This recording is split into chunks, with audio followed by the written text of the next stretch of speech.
অনেক দিন পর আবার বাপের বাড়ি ফেরা, একটা বিশেষ দিনের জন্য আমার বোনের মেয়ের অন্নপ্রাশন। আজকে নিমন্ত্রণ আছে আমাদের। স্বামীর বাড়িতে আমরা অনেকবার গেছি বলো, এর আগে বাবার অনেক এই কদিন আগে একটু খেয়ে আসলাম আমি যাইনি, আমরা গেছি। তুই যাসনি, আমি তোর বাবা গেছি। আর আজকে আমরা 3 জনে যাব। তোমার জামাই নেই মাঝখানে, খাবারটা নিয়ে আসবি। কোথাও যায় না। না দেখো আমাদের বাড়ি ছোট্ট, এর মধ্যেই আমি 22 বছর কাটিয়ে ফেললাম। কত বড় হয়ে গেলাম, বিয়েও হয়ে গেল জানো। আগে আমাদের ঘরটা আরও ছোট ছিল। এই যে আলমারিটা, এই আলমারির এইখান অবধি একটা পাঁচিল ছিল, এইটুকু ছিল ঘরটা। খাট থেকে বেরিয়ে 2 পা হাঁটা যেত। তারপর ওই জায়গাটায় মা রান্না করতো। এখন তো এই ঘরটা বাড়ানো হয়েছে, ওদিকে আর একটা ঘর করা হয়েছে। তো এইভাবেই আমি বড় হয়ে গেলাম। তাতে আমাদের কোনো অসুবিধা হয়নি, না আমরা সুখেই ছিলাম, এখনও সুখে আছি। এই হচ্ছে ব্যাপার। কোথায় আছি বলো? শ্যামার বাড়ি। এই শুভ অনুষ্ঠানের আয়োজন হয়েছিল শ্যামের বাড়িতে। ছোট্ট শান্ত একটা মন্দির, ভক্তি আর ভালোবাসায় ভরা। এই পরিবেশটাই যেন পুরো দিনটাকে আরও পবিত্র করে তুলেছিল।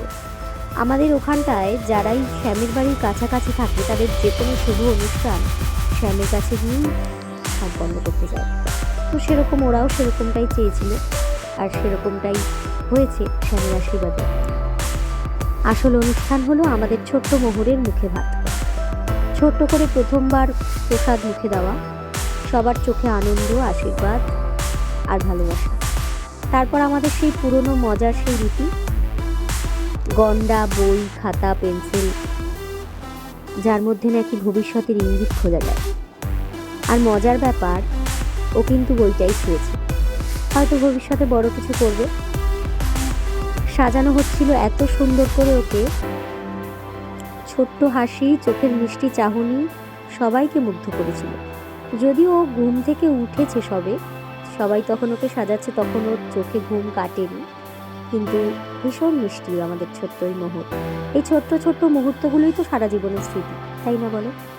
এরপর সবাই মিলে প্রসাদ খাওয়া, আনন্দ, গল্প, হাসি সব মিলিয়ে একটা পারফেক্ট দিন। এই সময়গুলোই তো সবচেয়ে দামি। এই দিনটা শুধু একটা অনুষ্ঠান নয়, এটা ভালোবাসা, সম্পর্ক আর স্মৃতির গল্প।